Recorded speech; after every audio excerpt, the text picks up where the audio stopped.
All right, on this episode of Bowks Talking Bouts, excited to be talking to an individual who is set to compete at BFL 76, and that goes on March the 30th.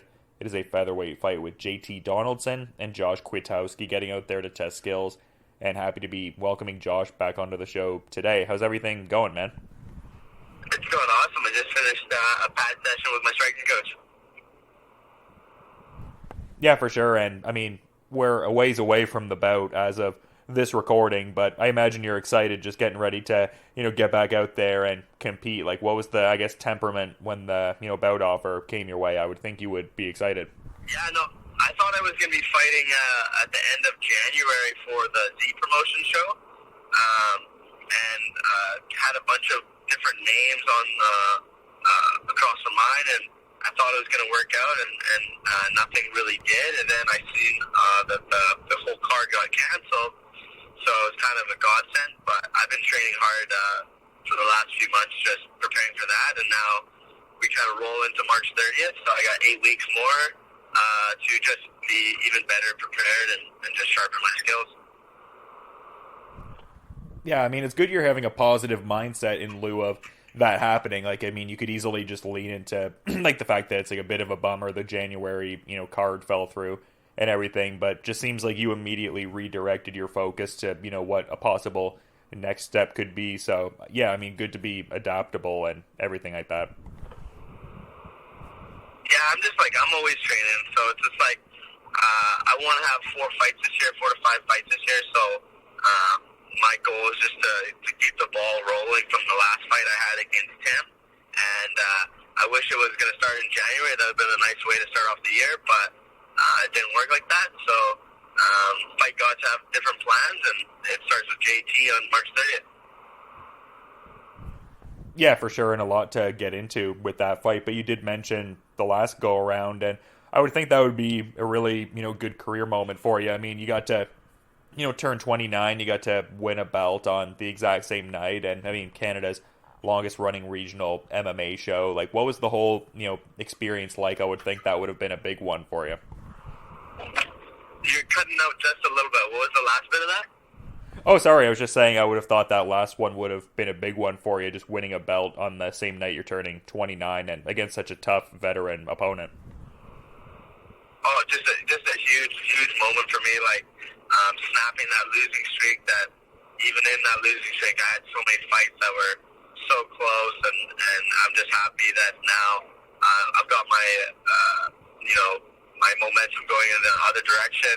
I'm just going to build off this. Like, anytime you fight someone who has more professional wins than you have professional fights, it's a huge opportunity and a huge step in the right direction, right? Like, I think Tim had 15 or 16 wins.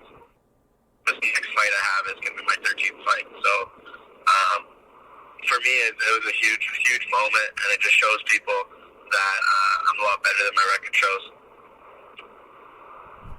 Well, it is kind of interesting, though, because, I mean, even the last time we were talking, like, it seemed like there was some context to be seen even within that, few fights that you got the L's in. Like, not necessarily, like, blowout kind of losses, like, closer performances within there, but it still seems like even based on how you're wording it there, that getting back in the win column is still, a bit of a relief. Can you kind of talk about that recent run a little bit? Because, like I said, I think with some context, it's like you're not losing these, like, blowout kind of losses necessarily, but it seems like there was still some relief to get back to the win column all the same. Yeah, 100%, man.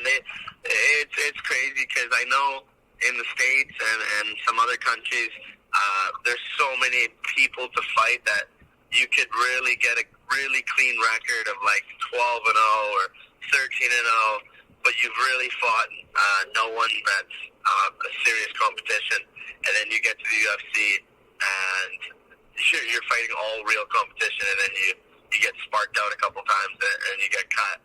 Where I feel like in Canada, like, you just have to fight all the best guys around, and like you're fighting good competition all the time. And even in my amateur days, I was always fighting good competition. So I feel like I've been forged in the fires a bit, and it's going to just benefit me later in my fight career as I just keep getting better and better. And I didn't let those fights deter me at all. because I know what kind of product that we're creating and what kind of fighter I am. And I know that when you lose a fight in the last dying seconds, or even if you have a fight that you thought you won and the judges didn't see it that way, that it's just a few small changes that are going to make a big difference. And last fight showed that.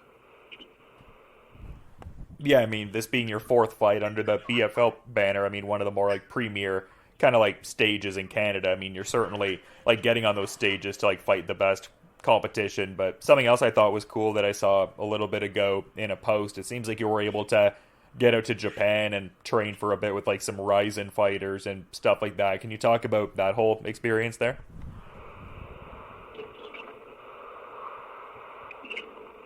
Your phone connection is just a little choppy sometimes. Oh, sorry. I was just saying that like I saw you took a training trip to Japan and were working with some Ryzen fighters and was just curious to get some insights. Awesome. It was actually, speaking of the devil, from that Japanese trip I had in Japan, I was training with Ryzen fighters, but I also got the opportunity to train with UFC Road to UFC, the Asian show that they're having right now. Oh, yeah. This weekend for the Ultimate Fighter. One of the fighters I trained with, his name, I don't want to even butcher his name, but it's Kazuma. He's fighting a really good wrestler. I don't even know how to say his name either, but they have some very difficult names. But yeah, Kazuma, I trained with him. He's a bantamweight, and he was just a wicked guy. I trained with a guy, Hirotaka, who fights for Ryzen, and a few other fighters, and I got to train underneath their coach who fought many times in WEC, and is just an old school banger. And that whole Japan trip was just amazing. Got to learn some cool stuff, and just seeing how they train and how they drill, and it was just beautiful. Yeah, and I like how you compared it to like a past training trip to Brazil, like in as far as like martial arts is, you know, kind of its own language, and even though you can't speak these respective languages when you visit these places, there's a sense of communication going on with the technique, so I thought that was cool. Oh yeah, it's honestly like I learned a little bit of Japanese when I was there, but the biggest thing is when you're seeing like the motions and you're seeing how they're talking, you can see just like you can feel like what they're explaining, and just it's fairly easy to pick up, I find, through martial arts when it's not your first day doing martial arts.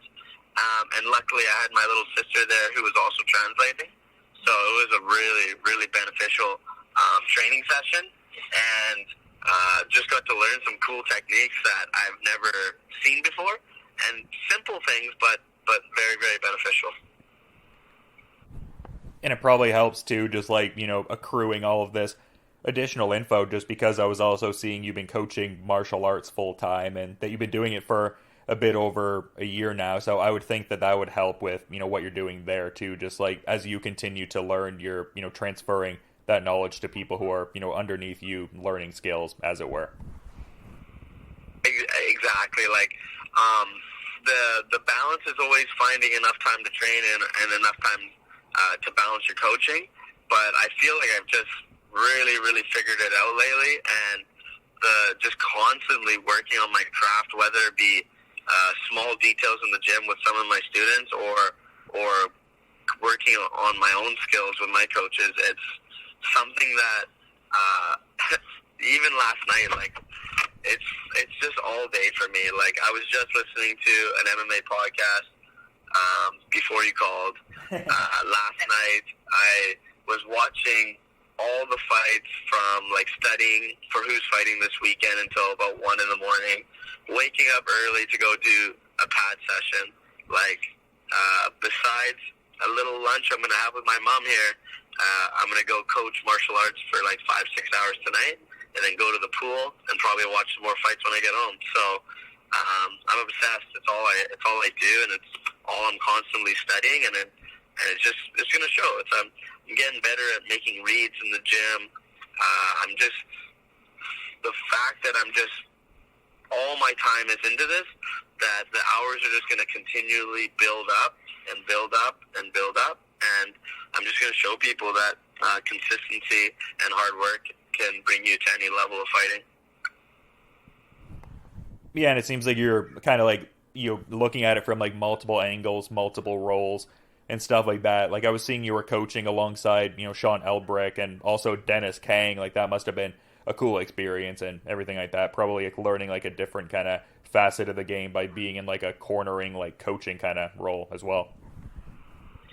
Yeah, I want to be an amazing fighter, and I want to be an amazing coach one day too. So any opportunity I have to learn from guys that have fought in the UFC and have coached in the UFC and have brought fighters to the highest levels of the sport, anytime I get that opportunity to assist and to help our fighters and teammates perform, it just helps me get even better and more comfortable with this craft.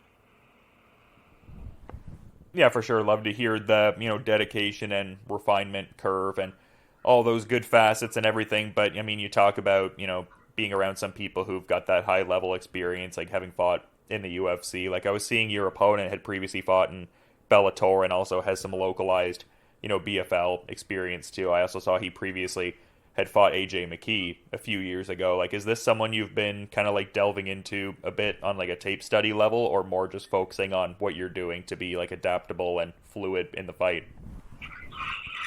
I feel like anytime I fight people that have more and more footage.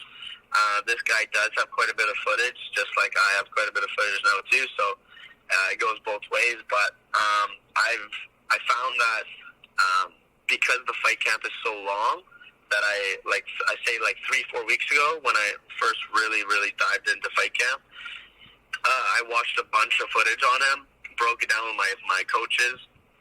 I studied him. I watched everything I could, tried to make my reads, and then I just started training really hard. And then I noticed about a week ago, me and my striking coach sat down and watched some of his fights, and then me and my jiu-jitsu coach Sean, we sat down and watched a few of his fights. Again, made a bunch of reads and came up with our game plan in which we're going to implement in the fight. And obviously, we also have our plan B and C, right?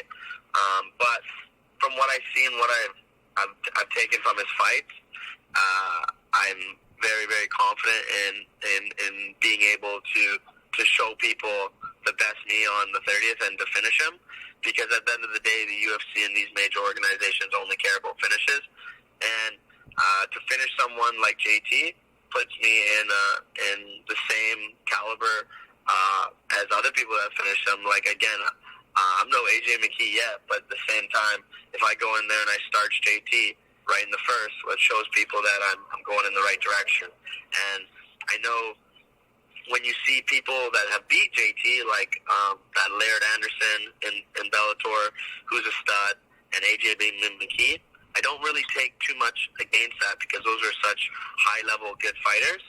But at the same time, no one's on a pedestal. I have to go in there and I have to join their company, and I just got to finish JT. Going out there and getting a decision is not going to be good enough for me.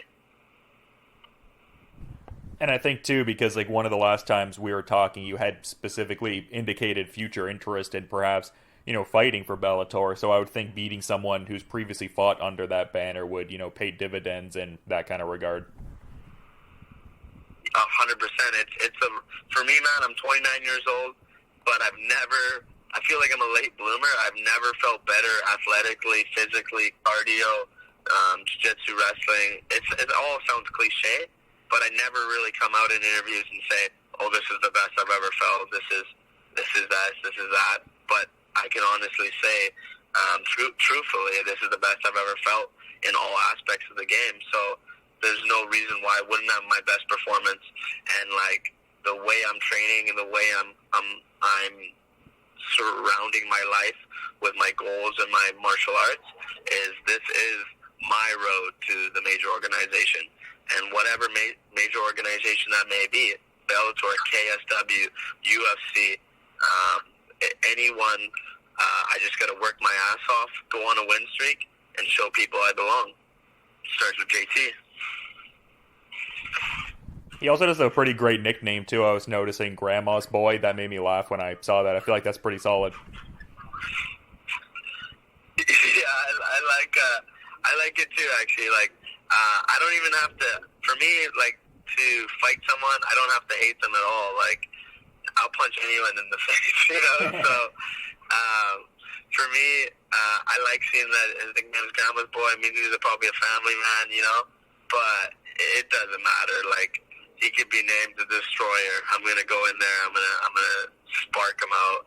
I'm gonna go in there, try to make him quit for the entire fight. And but I do like that he's got that nickname.